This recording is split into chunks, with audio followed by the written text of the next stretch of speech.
We return now to the state of the war with Iran and the diplomatic efforts to end it. For that, we get two perspectives. Takeyh is a senior State Department advisor on Iran during the Obama administration. He's now a senior fellow at the Council on Foreign Relations. He was born and raised in Iran, but moved to the United States just after the revolution in 1979. And Eyre served on the U.S. government for 4 decades. He was part of the Obama administration's negotiating team for the Iran nuclear deal, which President Trump pulled out of in 2018. He's now at the Middle East Institute. Alan, I'd like to start with you. We've seen this exchange of proposals, 15 points from the United States, 5 points from Iraq. From Iran? What's going on here? Well, I think each side is floating its maximalist red lines, so the other side is up to date on what it would take to begin to wind down this war.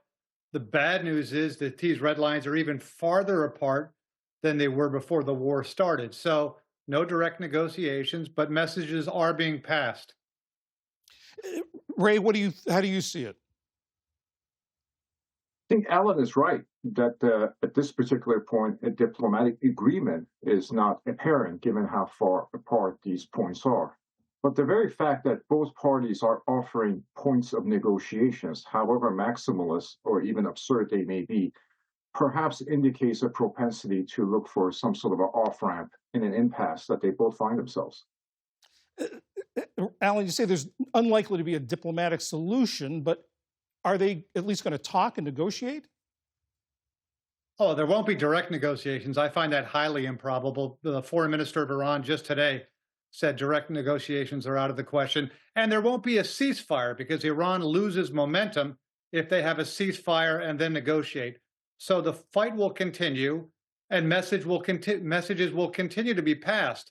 The problem is the economy is going to get a lot worse faster than the two sides will get closer to an agreement. So the dynamic is not a favorable one. Ray, do you see these messages passing back and forth narrowing the gap? I'm not sure if they're narrowing a gap in terms of resolution of the conflict, but the President Trump, has the capability of presenting almost anything a victory, and he does have a story to tell. So the very fact of negotiations taking place can potentially be a prelude to some sort of a ceasefire, or at the very least, curb escalation, such as attacking Iran's power infrastructure. That would be humanitarian catastrophe. Alan, by all accounts and by what we see, that Iran is getting pummeled by this United States and Israeli bombing. Among the demands that Iran is making, according to reports, are that Israel and the United States stop the attacks before they enter into negotiations. And Iran says it will end the war at a time of their choosing. What does this say about Iran? I mean, are they able to withstand this assault? Easily. I mean, in a way, paradoxically, Iran is winning because they're taking what the U.S. is throwing at it and maintaining a chokehold on the Strait of Hormuz. So this is Iran's plan, to take a beating, but still maintain enough kinetic ability to threaten the strait and also to escalate if the U.S. chooses to escalate. So the status quo, to a large part, is on Iran's side because this economic situation is only going to get worse as long as ships are not passing through the strait. Status quo on Iran's side, Ray. What do you think? I don't think, here I disagree with Alan, I don't think Iran is winning. Its conventional military capability has been blown up almost to the point of obsolescence. Its nuclear program is buried in rubble. And all the problems that Iran had before this war, which were unimaginable in terms of economic ecology and popular uprising, all those problems have even worsened. This is not a formula for success for a regime whose support base is narrow and is skies open to American and Israeli attack almost at the time of their choosing. Alan, from the United States perspective, or the United States side, what's been accomplished?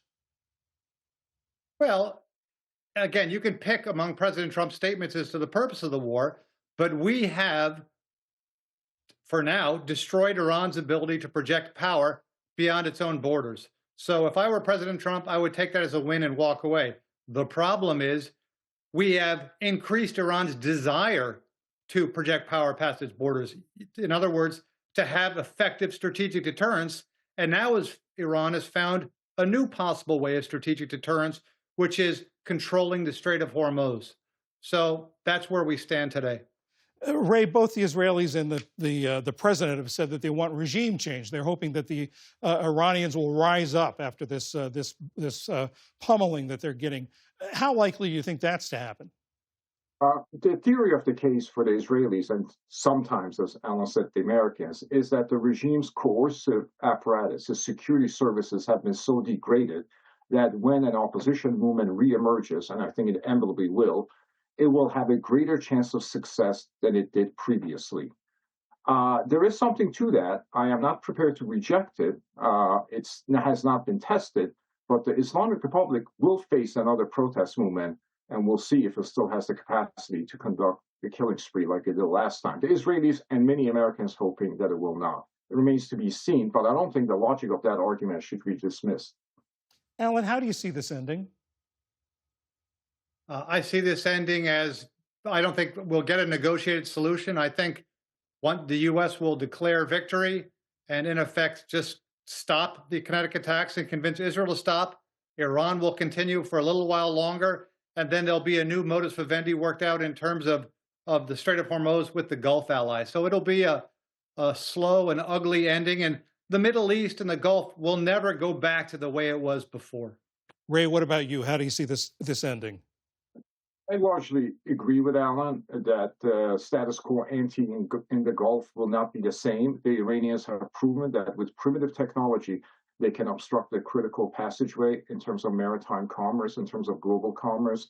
So the results of this war will be messy, but coming out of this war, Iran will be in very difficult shape.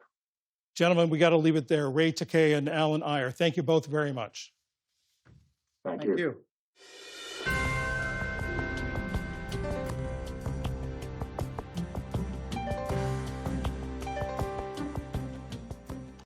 Support journalism you trust. Support PBS News. Donate now, or even better, start a monthly contribution today.